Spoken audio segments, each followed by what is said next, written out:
آپ حضرات بخوبی اس امر سے آگاہ اور واقف ہیں۔ محرم الحرام اس بابرکت مہینے کی 10 تاریخ یعنی 10 محرم عالم اسلام ہی نہیں، پورے عالم انسانیت کا سب سے بڑا المناک دردناک واقعہ رونما ہوا، جسے ہم واقعہ کرب و بلا کے نام سے جانتے اور پہچانتے ہیں۔ حضرات محترم، پہلی بات تو یہ ہے کہ اس واقعہ کی طرف اور حضرت امام علی مقام حضرت امام حسین رضی اللہ تعالیٰ عنہ کی شہادت کی طرف آقا کریم صلی اللہ علیہ وسلم کی کثیر تعداد میں احادیث مبارکہ ایسی ہیں جن میں اشارتاً کنایتاً اس واقعے کی طرف پہلے سے رہنمائی موجود ہے، اور یہ بارہا مرتبہ آپ علماء سے سن بھی چکے ہیں۔ دوسری بات کہ واقعہ کرب بلا پر حضرت امام حسین رضی اللہ تعالیٰ عنہ کو مجبور نہیں کیا گیا تھا۔ مکہ مکرمہ سے مدینہ طیبہ آپ خود تشریف فرما ہوئے تھے۔ مدینہ طیبہ سے جب حضرات صحابہ کرام رضوان اللہ تعالیٰ علیہ مجمعین انہوں نے منع بھی کیا، اب مکہ مکرمہ گئے، حج کا دور تھا، حج کو آپ نے مؤخر فرمایا، وہاں بھی صحابہ روکتے رہے، لیکن آپ کوفہ کی طرف آپ نے سفر کا ارادہ فرمایا اور وہاں پہنچ گئے۔ تو یہ ساری چیزیں جب آپ مطالعہ کرتے ہیں، ہم مطالعہ کرتے ہیں، تو ہم اس نتیجے پر پہنچتے ہیں کہ حضرت امام حسین رضی اللہ تعالیٰ عنہ پہلے سے سارے معاملات سے آگاہ تھے، اور وہ جانتے تھے کہ کیا کچھ ہونے والا ہے، لیکن انہیں یہ بھی علم تھا کہ آج اگر حسین حق سے پیچھے ہٹ گئے تو قیامت تک کے لیے دین اسلام کا وہ ایک پرچم ہے نا، وہ سرنگو ہو جائے گا، وہ بلند نہیں رہے گا۔ تو کوفہ پہنچے، وہ واقعات بھی آپ حضرات جانتے ہیں کیا ہوا، کس طرح وہاں تکالیف کا سامنا کرنا پڑا، اور پھر محرم کا آغاز ہوا اور محرم میں کیا کچھ ہوا، آپ حضرات اس واقعہ سے بخوبی آگاہ ہیں۔ یہاں سب سے اہم 2-3 باتیں میں عرض کرنا چاہوں کہ اللہ تبارک و تعالیٰ نے مومن کے ساتھ جنت کا وعدہ یقیناً فرمایا ہے، لیکن ساتھ ہی یہ بھی فرمایا کہ تم یہ سمجھتے ہو کہ تمہیں آزمایا بھی نہ جائے اور تمہیں جنت بھی دے دی جائے۔ ایسا نہیں ہے، جنت تمہیں ملے گی لیکن آزمائشوں کے بعد ملے گی۔ تو دنیا میں جتنی آزمائشیں مومنین پر زیادہ آئیں گی، آخرت کا مقام اسی اعتبار سے اللہ تعالیٰ ان کا بلند فرماتا ہے۔ اور یہاں ایک بات میں آپ سے عرض کروں، ہم میں سے کتنے احباب ہوں گے جنہوں نے اپنی زندگی کے ابتدائی سالوں میں یا چند سالوں میں بڑی تکالیف اٹھائی ہوں گی، بڑی مشکلات سے پالا پڑا ہوگا، بڑی پریشانیوں سے پالا پڑا ہوگا، لیکن جیسے ہی وہ پریشانیاں اللہ تعالیٰ نے خوشحالیوں میں تبدیل فرمائی، جیسے ہی وہ تنگ دستیاں فراخی میں اللہ نے تبدیل فرمائی، تو آپ خود کبھی اس بارے میں سوچنا کہ آپ کو وہ تنگی کے دن جو ہے نا وہ ایک خواب کی طرح لگتے ہوں گے۔ جب فراوانی آ جاتی ہے، خوشحالی آ جاتی ہے، اللہ کا فضل زیادہ ہو جاتا ہے، تو وہ پہلے وہ مہینے یا سال جن میں بہت زیادہ تکلیف آپ نے برداشت کی تھی، وہ آپ کو ایک خواب لگتا ہے، وہ تکلیف محسوس نہیں ہوتی۔ اسی طرح اگر بڑی انسان کے پاس جو ہے وہ دولت کی ریل پیل ہو، بڑی فراوانی ہو، بڑی خوشحال زندگی بسر کر رہا ہو، اور اچانک جو ہے فاقوں تک نوبت آ جائے، تو اس انسان کو وہ فراخی کے دن ایک خواب لگتے ہیں۔ وہ سمجھتا ہے کہ میں کبھی خوشحال تھا ہی نہیں، میں پریشان حال ہی تھا۔ تو اسی طریقے سے جو تکالیف آتی ہیں، جب یہ تکالیف اپنے انجام کو پہنچتی ہیں اور اللہ فراوانی عطا فرماتا ہے، اللہ اپنا کرم فرماتا ہے، اللہ کامیابی جب عطا فرماتا ہے، تو بندے کو یوں لگتا ہے کہ وہ تکلیف تھی ہی نہیں، ایک خواب تھا جو گزر گیا اور اس کا پتہ بھی نہیں چلا۔ تو اللہ تبارک تعالیٰ نے اپنے ماننے والوں سے یہ وعدہ نہیں فرمایا کہ اگر تم اسلام قبول کرو گے تم پر نہ کوئی تکلیف آئے گی، نہ تمہیں کوئی پریشانی آئے گی، نہ تم پر کوئی مشکل آئے گی، نہ تمہارا کوئی نقصان ہوگا، ایسا نہیں، بلکہ اللہ تبارک و تعالیٰ نے صراحتاً ارشاد فرمایا وَلَنَبْلُوَنَّكُمْ بِشَيْءٍ مِّنَ الْخَوْفِ، ہم ضرور تمہیں آزمائیں گے خوف دے کر۔ اور خوف کس چیز کا؟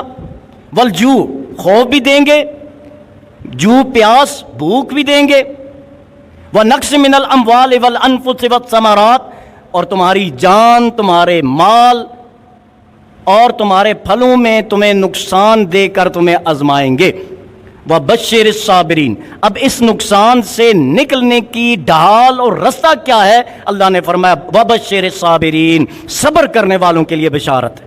جو جان کے نقصان پہ بھی صبر کر لے، جو مال کے نقصان پر صبر کر لے، جو رزق کے نقصان پر صبر کر لے، جو پھل کے نقصان پر صبر کر لے، بشر الصابرین، ان صبر کرنے والوں کو اللہ فرماتا ہے محبوب بشارت دے دیجئے کہ وہ دنیا میں بھی کامیاب ہیں، وہ آخرت میں بھی کامیاب ہیں۔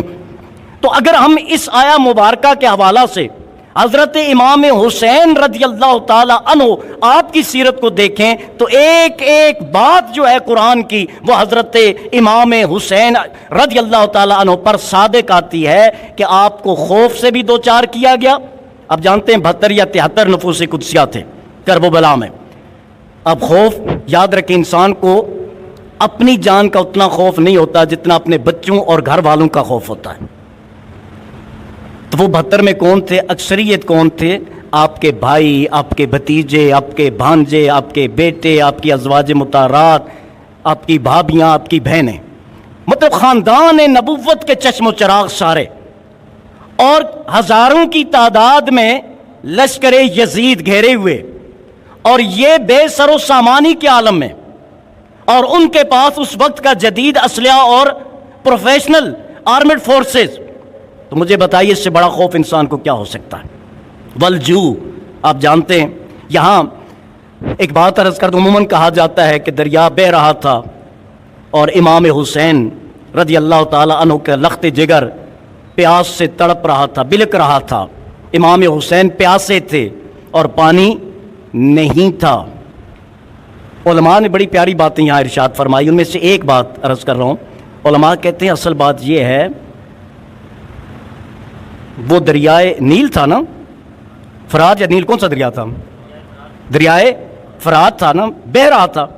تو کہتے ہیں کہ ایسا نہیں کہ حضرت امام حسین رضی اللہ تعالی عنہ پانی چاہتے تھے اور پانی مل نہیں رہا تھا۔ آپ جانتے ہیں امام حسین کون ہیں؟ امام حسین تاجدار کائنات حضرت محمد الرسول اللہ صلی اللہ علیہ وسلم کے نواسے ہیں، اور سیدہ شباب اہل الجنہ ہیں، جنت کے جوانوں کے سردار ہیں۔ امام حسین وہ ہیں جن کو آقا کریم نے اپنے نسبی اولاد قرار دیا ہے۔ پورے عالم کا نسب جو ہے بیٹوں سے چلتا ہے، اور سرکار دو جہاں صلی اللہ علیہ وسلم کا نسب آگے اللہ نے آپ کی بیٹی سیدہ طیبہ طاہرہ فاطمہ الزہرا سلام اللہ علیہا سے چلایا ہے۔ آپ کو کیا لگتا ہے حضرت امام حسین دعا کرتے فرات اپنا رخ بدل کر اہل بیت اطہار کے خیموں کی طرف نہ آ جاتا؟ بات یہ ہے جتنی تکلیف دہ شہادت ہوتی ہے اتنا ہی اس کا مقام بلند ہوتا ہے۔ تو یہ نہیں کہ آپ کو پانی ملا نہیں، اصل بات یہ ہے کہ آپ نے پانی کی چاہت ہی نہیں کی، بس یہ اعلان کر دیا یا رب جو تیرا فیصلہ ہے اس پہ حسین راضی ہے۔ ایک بات۔ دوسری بات یہ ہے کہ یہ جنگ کیوں ہوئی؟ ہم فضائل تو بیان کرتے ہیں، مناقب بھی بیان کرتے ہیں، واقعہ کرب و بلا بھی بیان کرتے ہیں، وجہ کیا تھی؟ یہ واقعہ برپا کیوں ہوا؟ اصل بات یہ ہے کہ ہم اس پوائنٹ کو سمجھنے کی کوشش کریں۔ یزید جو تھا، آپ یہ بات تو جانتے ہیں کہ 39 سال کی عمر میں وہ مر گیا تھا، اور اس کا بیٹا تخت نشین ہوا۔ اب جانتے ہیں کہ اس نے کتنے سال حکومت کی ہے یزید کے بیٹے نے؟ یہ ہمیں تاریخ پڑھنی چاہیے، سال نہیں، مہینہ، 1 مہینہ 10 دن، 40 دن ٹوٹل یزید کے بیٹے نے حکومت کی، اور اس وقت یزید کی حکومت 3 براعظم پر تھی جس وقت یزید کا بیٹا تخت نشین ہوا، اور بیٹے کی عمر 18 یا 19 سال تھی، عالم شباب میں، جوانی میں، اور 3 براعظموں پر مشتمل سلطنت کا تخت جو ہے اس کو مل گیا۔